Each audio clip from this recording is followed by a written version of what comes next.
మనం ఒక్కడమే కొంటున్నాం అన్నా పడ్డాం, ఎన్ని అన్నా పడుకుంటూ కూర్చుంటే ఇలాగే మాట్లాడతారు కదా. ఆఖరికి కాశ్మీర్ కూడా మనది కాదంటాడు.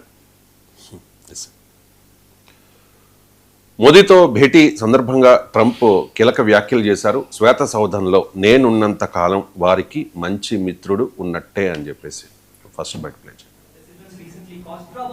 Concern in India. How would you like to assure people of India?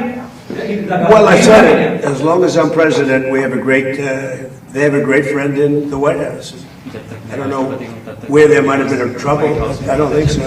I can tell you, everyone here, they love India. They have tremendous respect for this man. Your decisions recently caused trouble.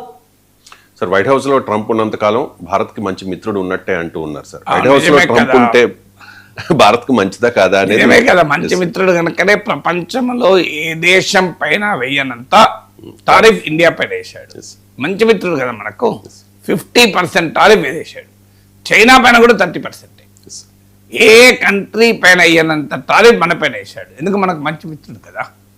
2, మనము Iran నుంచి oil కొనుక్కుంటే మనమే కాదు చైనాకు కొన్నది. చైనాని ఏమనలేదు, మనని అన్నాడు. అమెరికా ఒత్తిడికి మనము ఇరాన్ నుంచి ఆయిల్ కొనడం మానేసాం. చెబహర్ పోర్ట్ నుంచి దాదాపు తగ్గించేసాం. అందుకే మనకు మంచి మిత్రుడు కదా. అందుకే మన ఇంట్రెస్ట్లను కాపాడాడు కదా. రష్యా నుంచి ఆయిల్ కొంటానంటే మన పైన భయంకరమైన ఆంక్షలు విధించాడు. ఎందుకు? మనకు మంచి మిత్రుడే కదా. రష్యా నుంచి S-400 మిసైల్ డిఫెన్స్ సిస్టమ్ కొంటా అంటే countering American adversary through sanctions act, కార్సా చట్టం కింద ఆంక్షలు పెడతానని బెదిరించాడు. మన ఎగుమతులను అనేక రూపాల్లో అడ్డుకున్నాడు. ఇటీవల కూడా రైస్ ఎగుమతుల్ని కూడా అడ్డుకుంటానని ప్రకటించాడు.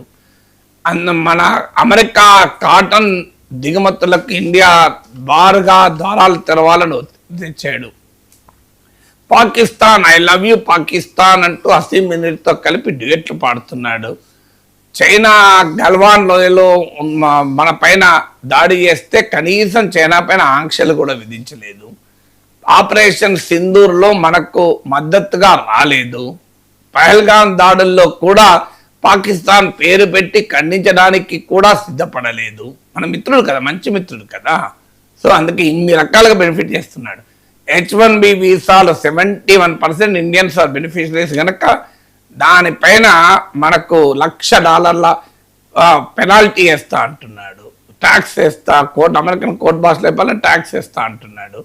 మన పిల్లలు అక్కడ MS చేశాక OPT ఆప్షనల్ ప్రాక్టికల్ ట్రేడింగ్ పేరిట ఉండే అవకాశాన్ని తీసేస్తా అంటున్నాడు. మన గ్రీన్ కార్డు ఉన్నా కూడా మీరు సేఫ్గా ఉండొచ్చు కాదు అని చెప్పి హెచ్చరిస్తున్నాడు. మన దేశంలో మన దేశస్తులు ఇల్లీగల్గా అమెరికాలో ఉన్నారన్న పేరిట అది క్రైమ్, వాళ్ళు క్రైమ్ చేసినట్టుగా చెప్తూ వాళ్ళకి వేడీలేసి అవమానకరంగా విమానాలు ఎక్కించి అమృత్సర్కు పంపించాడు. మనకు వ్యతిరేకంగా పాకిస్తాన్తో ఎకనామిక్ అండ్ మిలిటరీ రిలేషన్స్ పెంచుకుంటున్నాడు. అందుకు మనకు ఇండో పసిఫిక్ పేరు 2018లో తన హయాంలోనే చేరిస్తే ఇప్పుడు ఆ ఇండో అన్న పదం తీసేస్తున్నాడు. ఇన్ని రకాలుగా మనకు బెనిఫిట్ చేస్తున్నాడు కదా వైట్ హౌస్లో ఉండి. సో ఇప్పుడు చెప్పండి, ఇలా డెడ్ ఎకానమీ అంటూ ఇండియాను అవమానిస్తున్నాడు. రష్యాతో కలిపి దూకండి సముద్రంలో అంటున్నాడు. మన నావికుల్ని అన్యాయంగా అమెరికా, అసలు అది మర్కంచి వాణిజ్య నౌకలది, మిలిటరీ షిప్స్ కాదు, ఇరాన్కు పోవడం లేదు, ఇరాన్ నుంచి రావడం లేదు, అయినా వాటిపైన అటాక్ చేసి మన నావికుల్ని చంపారు. అయ్యా ఇది చంపారు అన్యాయము అంటే వాళ్ళ అమెరికా ఫారెన్ మినిస్టర్ అంటాడు బరాబరి చంపుతామంటున్నాడు. నో సంతాపం, రిగ్రెట్ ఏమీ లేదు. ఎందుకంటే మనకు మంచి ఫ్రెండ్ కదా వైట్ హౌస్లో. సో అందుకొరకే ఇండియాలో పహల్గామ్లో రక్తం చిందించిన దుర్మార్గుడైన అసీం మునీర్కు మై ఫేవరైట్ ఫీల్డ్ మార్షల్ అంటూ అతనికి ఎక్కడి లేని గౌరవాన్ని వైట్ హౌస్లో ఇచ్చాడు. భారతదేశం పైన అణ్వస్త్రాలు ఎక్కువ పెట్టానని చెప్పి అసీం మునీర్కు అమెరికా హైయెస్ట్ ప్రియారిటీ ఇస్తోంది. ఇవన్నీ కూడా అమెరికాలో వైట్ హౌస్లో ట్రంప్ ఉన్నందుకే కదా మనకు అనుకూలంగా జరుగుతున్నాయి కదా ఇవన్నీ.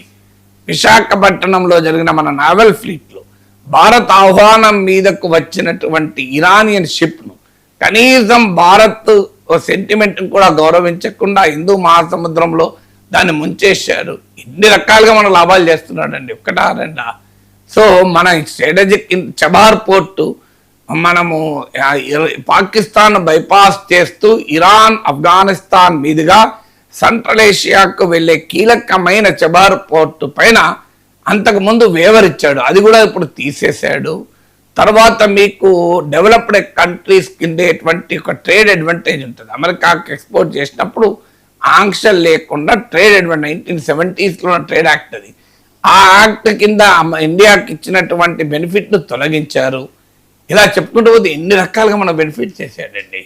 మామూలుగా కాదు, మన ప్రైమ్ మినిస్టర్ దైవదూత అంటున్నాడు ఇన్ని చేసి, మనం అసలు సరిపోతుందిగా మనకు.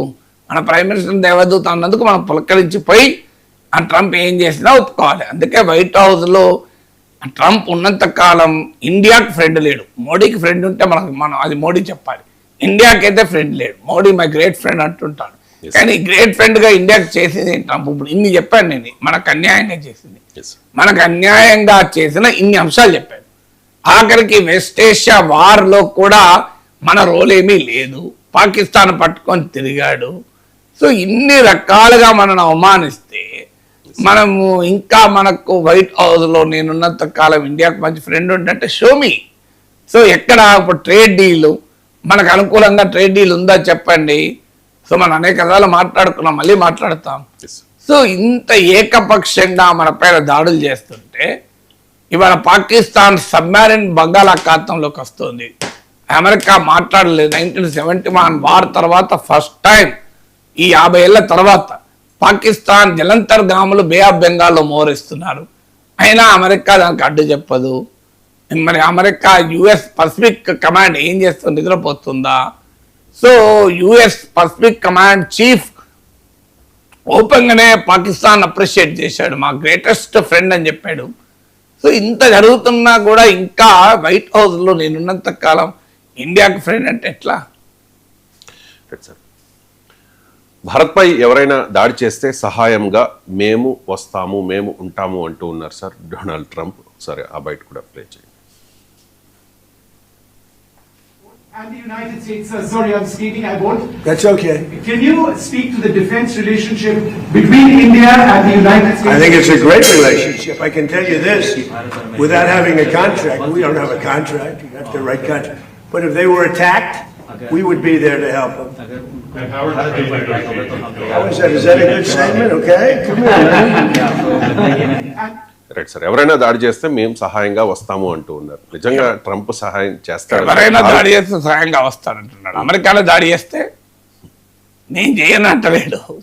ఇప్పుడు ఏ దాడో మనకు తెలియదు. వాణిజ్య దాడా మిలిటరీ దాడా చెప్పలేదు. వాణిజ్య దాడి అయితే అమెరికాలో చేస్తోంది, కొత్తగా వేరే వాళ్ళు చేయాల్సిన అవసరమే లేదు. 50% టారిఫ్ విధించి చైనా కన్నా ఎక్కువ, పాకిస్తాన్ కన్నా ఎక్కువ ఇండియా పైన టారిఫ్ విధించి ఇండియా పైన దాడి చేశాడు. వేరే ఎవరు దాడి చేశారు? నిజంగానే కదా, చైనా గల్వాన్ లోయ ప్రాంతంలో 20 మంది భారతీయ సైనికులను చంపేస్తే అండగా వచ్చిండ ట్రంప్. కనీసము ఆంక్షలను విధించాడు. యునైటెడ్ నేషన్లో ఒక తీర్మానం పెట్టాడు చైనా దాడి ఖండిస్తూ. మరి చైనా పట్ల ఎందుకంత మెతక వైఖరిని సాధించాడు? సో ఇండియా చైనా ఘర్షణలోనే మనకు అనుకూలంగా రానివాడు ఇండియా పాకిస్తాన్ ఘర్షణలో వస్తాడా? పోనీ నేను ఎప్పుడు వచ్చాడు చెప్పండి. 1971 బంగ్లాదేశ్ లిబరేషన్ వార్ అప్పుడు అమెరికన్ 7వ నౌకాదళం 7th ఫ్లీట్ మన విశాఖపట్నం పైన దాడి చేస్తానికి ఇండియా వైపు వస్తుంటే అప్పటి సోవియట్ యూనియన్ హెచ్చరిస్తే వెనక్కు తిరిగారు. హిస్టరీ అది. పోనీ అది హిస్టరీ ఇప్పుడు కాదు అనుకుంటే, ఇన్నగా మన జరిగిన ఆపరేషన్ సింధూర్లో నువ్వేం చేశావు చెప్పండి? రెసిస్టెంట్ ఫ్రంట్ అని ఒక కొత్త దుకాణంతో పాకిస్తాన్ వారు టెర్రరిస్ట్ దాడులు చేస్తే ఆ సంస్థ పేరు పాకిస్తాన్ పేరు పెట్టి ఖండించడానికి కూడా అమెరికా అంగీకరించలేదు కదా. సో ఆపరేషన్ సింధూర్ అప్పుడు మనకు సహకరించాడా? ఏం సహకరించాడు చెప్పండి?